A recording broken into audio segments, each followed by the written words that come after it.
Là, on se retrouve aujourd'hui pour une vidéo assez sympathique et qui parle à tout le monde. Pardon. Alors dans cette vidéo, je vais vous montrer comment créer sa propre astuce Kama. Donc pour bien commencer l'astuce Kama, on doit avoir des Kama de base. Alors si on peut commencer de 0, 1 million, 2 millions, bon, on s'en fout. On va dire qu'on va commencer de 5000 Kama. Voilà. Première étape, on va regarder tous les HDV. HDV, cordonnier, bijouterie, bijoutier, tailleur. Ça déjà c'est les trois catégories qu'il faut regarder. Pourquoi? Faut regarder les ressources qui sont moins chères pour craft et pour revendre plus cher. Voilà. Donc ça déjà c'est un bon point. Si vous arrivez à faire ça tous les jours, en fait tous les jours vous vous connectez sur Dofus Touch ou sur Dofus PC, ça marche sur les deux, et vous regardez l'économie des ressources par rapport à la recette que vous voulez créer. Moi je fais ça tout le temps et bien sûr ça marche. Voilà, il n'y a pas de secret. Deuxième astuce, c'est les métiers. Je répéterai jamais assez sur Dofus Touch, les métiers, ça marche de fou. Sur Dofus, PC moins, parce que comme c'est niveau 200, donc c'est plus lent à monter. Ensuite, je trouve que sur PC, ben, tout ce qui est ressources paysans et tout ça, c'est parti un coup. Donc du coup, c'est pas du tout rentable, mais vraiment pas du tout rentable. Enfin, après, voilà, moi je suis sur le principe de 1 kama de bénéfice. C'est rentable, voilà. Donc bon, après c'est comme vous voulez, c'est comme voilà, c'est chacun ses goûts, voilà. Donc les métiers. Ensuite, vous avez l'achat offre en or, c'est-à-dire j'achète moi 50% l'objet et je remets en HDV le même prix pour avoir 50% de bénéfice. Mais ça, je pense que tout le monde connaît. Ensuite, pour bien créer une astuce Kama, vous devez d'abord penser aux besoins des gens. C'est-à-dire, par exemple, si je fais une cap CM Shenmue, est-ce qu'il y a beaucoup de gens qui vont l'acheter? La réponse est oui, car c'est niveau 150 on va dire, c'est terre-feu, donc 2 éléments. Donc c'est une cap qui est assez rentable, niveau Vita, niveau Rox, niveau Stat. C'est plutôt pas mal, ça c'est correct. Donc si je peux avoir les ressources moins chères pour craft la cap CM, je prends et je craft et je mets en vente. Donc il faut regarder aussi les besoins de chacun. Alors aussi, il y a aussi l'astuce des familiers. Donc je monte un familier et je le revends, mais ça c'est sur du long terme. Ça peut prendre 2 mois, je crois, il me semble, ou 1 mois et demi.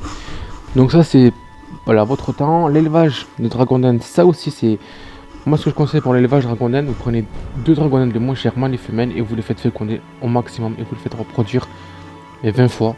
Et là vous allez voir plein de montures et du coup ben, il y aura le choix. Donc voilà, donc après c'est sur la chance. Si vous avez des caméléons, là ça va partir. Vous pouvez mettre niveau 1 une émeraude rose sur Dofus Touch caméléon, ça peut partir à 4 millions, 5 millions de kamas, donc c'est énorme. Voilà. Ensuite on a quoi d'autre? Justement l'almanax, pour 2 choses. Alors, regardez. L'almanax c'est déjà pour le bonus du jour. Chaque 24 heures, enfin chaque jour, hein, voilà, vous avez un bonus. Là par exemple aujourd'hui c'est les quantités d'étain et de silicate récupérées par les mineurs sont augmentées de 150%. Donc en gros au lieu de récupérer 1 vous allez récupérer 3 ou 4, voilà, en plus, hein, voilà, donc c'est plutôt pas mal. Donc ça permet d'XP le métier. Et ensuite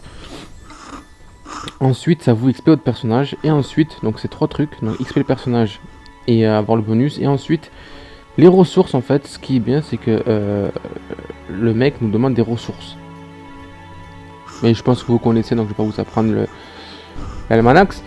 Et en fait, grâce à ce monsieur, tout simplement, on va dropper les objets et on va aller se mettre dans le sanctuaire. On va dire, je vends par exemple Corne bouffe tout à 52 kamas l'unité.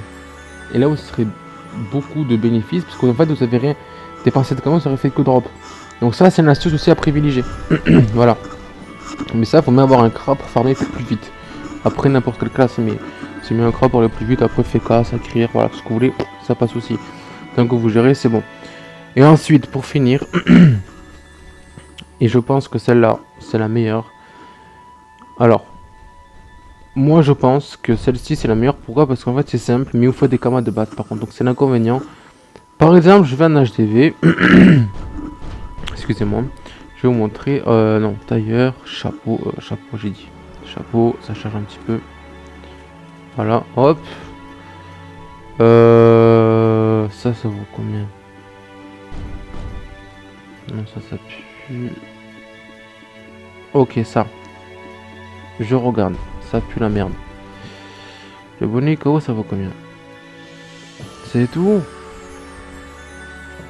Ok. Le mec a mis 899 999, comment? Ok. Qu'est-ce qu'on fait? On achète et on le met. On peut le mettre à 1 million. Pourquoi? Parce que regardez la puissance. C'est plus que les deux autres. La Vita, elle dépasse personne. La Sasa, elle est bonne. Voilà, l'initiative. Voilà, bon, ça va. Le tacle. Voilà. Donc ça, en fait, ce qu'il faut faire, c'est que vous achetez et vous remettez en vente, mais plus cher. Mais il faut regarder les stats de base. Par exemple, le tac et tout, je m'en bats les couilles. Ce qu'il faut regarder, c'est la puissance, la Sasa et la Vita. Bon, 49 puissance, 34 et 40. Bon, 9 de puissance, c'est rentable. Hop, j'achète et je mets à 1 million. J'aurais fait quoi? 200 000 de bénéfices, par exemple. Voilà. Donc c'est tout pour mes vidéos. Je peux pas jouer à Dofus Touch malheureusement parce que j'ai le Galaxy S8 et Dofus Touch ne supporte pas le Galaxy S8, donc je suis un peu dans la merde.